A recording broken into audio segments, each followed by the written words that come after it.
दोस्तों, ये प्यारी कहानी है एक छोटी सी बच्ची सृष्टि की, जो अपनी दादी के साथ मिलनपुर गांव में रहती है।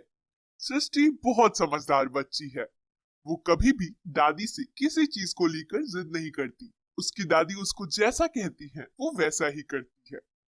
एक दिन की बात है, दोपहर का समय था और दादी माँ सृष्टि को लेकर सो रही होती है। तभी गांव के बच्चे सृष्टि को खेलने के लिए बुलाते हैं। बच्चों की आवाज सुन सृष्टि फौरन उठकर बाहर जाती है और बच्चों के साथ खेलने लगती है। सभी बच्चे छुपन छुपाई खेल रहे थे। सृष्टि भी खूब मजा कर रही थी। खेल खेल में सृष्टि गांव के पास ही एक जंगल में छुपने चली जाती है। सृष्टि सोचती है वहां उसे कोई नहीं ढूंढ पाएगा और वो जीत जाएगी। आगे बढ़ते बढ़ते सृष्टि बहुत आगे निकल आई और एक बड़े से बरगद के पेड़ के नीचे छुप गई। उसने काफी देर तक इंतजार किया, पर कोई भी उसे ढूंढने नहीं आया। शाम हो गई थी और आसपास अंधेरा भी होने लगा। सृष्टि डर के मारे कांपने लगी और रोते रोते जंगल से बाहर निकलने का रास्ता खोजने लगी। उधर दादी की भी नींद खुली और सृष्टि को पास में नहीं पाया तो पूरे गांव में सृष्टि को ढूंढने लगी। जब सृष्टि नहीं मिली तो घर की चौखट पर बैठकर परेशान होकर रोने लगी। इधर सृष्टि भी डर से रो रही थी। सृष्टि आगे बढ़ रही थी तभी वो एक गड्ढे में गिर जाती है और फिर तेज तेज रोने लगती है। गड्ढे में सृष्टि के पैर के नीचे कुछ होता है।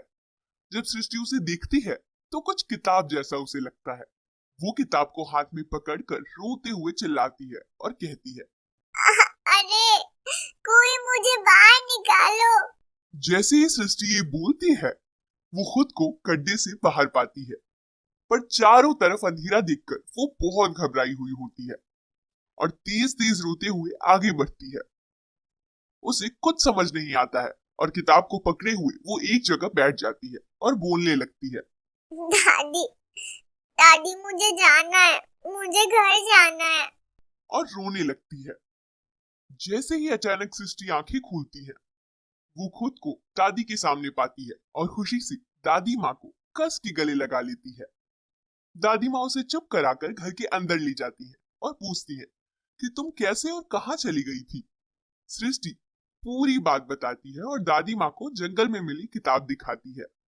दादी माँ जब किताब देखती है तो वो हैरान हो जाती है कि ये कोई आम किताब नहीं है, बल्कि ये तो जादुई किताब है जो किताब को पाने वाले की 3 इच्छा पूरी करती है।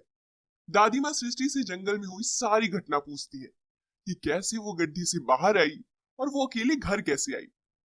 दादी माँ समझ जाती है कि इस किताब की मदद से ही सृष्टि घर तक आई है, जिससे उसने 2 बार विश मांगी और वो पूरी हुई।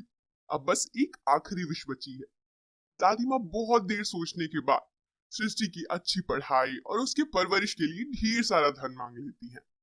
जैसे ही वो आखिरी विश मांगती है, किताब गायब हो जाती है और घर में ढेर सारा पैसा हो जाता है।